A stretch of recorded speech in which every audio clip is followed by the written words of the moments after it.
Hi, welcome to Keerthi kitchen. இன்றைக்கி நம்ம கிச்சனில் பச்சை மிளகாய் தொக்கு பார்க்க போகிறோம். அடுப்பில் பாத்திரம் வச்சு 4 ஸ்பூன் எண்ணெய் விட்டுருக்கேன். எண்ணெய் சூடானதும் க்ளீன் பண்ணி நறுக்கி வச்சுருக்கிற பச்சை மிளகாயை சேர்த்துக்கலாம். நான் ஒரு 1/4 கிலோ பச்சை மிளகாய் எடுத்திருக்கேன். முழுசாக போட்டோம்னா பச்சை மிளகாய் வெடிக்கும். அதனால் நான் உடச்சி போட்டிருக்கேன் 2 இது நல்லா வதங்கணும்.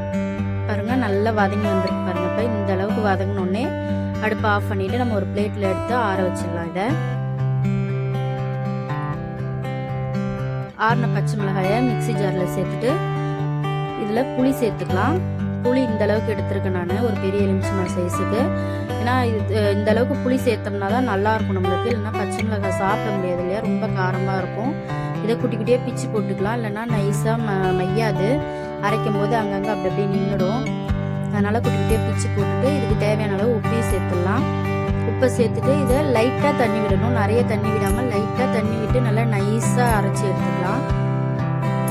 அடுப்பில் பாத்திரம் வச்சு 100 கிராம் எண்ணெய் விட்டுருக்கேன், நல்லெண்ணெய். எண்ணெய் சூடானதும் கடுகு சேர்த்து கடுகு நல்லா பொரிஞ்சு வரணும்.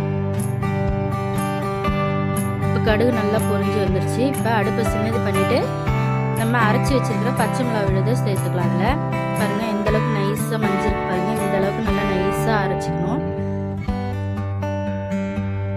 இப்போ அரைச்சி வச்சிருக்கிற எல்லா விழுதியும் இதில் சேர்த்துட்டு எண்ணெயோடு சேர்த்து ஒன்றா கலந்து விடணும். இதை எண்ணெய் தனியாக இல்லாமல் விழுதியும் எண்ணெயும் சேர்த்து ஒன்றா கலந்து விடணும். பாருங்க, எண்ணெயும் விழுதும் நல்லா ஒன்றா கலந்து விட்டாச்சு. இந்த அளவுக்கு கலந்தோடனே ஒரு 5 நிமிஷம் கை விடாமல் இதை கலரி விடலாம், பெருசுலேயே வச்சு அடுப்பை. இப்போ இதை அடுப்பு சின்னது பண்ணிவிட்டு ஒரு 10லேருந்து 15 நிமிஷம் நல்லா கொதிக்கட்டும். இது சின்னதுலேயே இருக்கட்டும் அடுப்பு.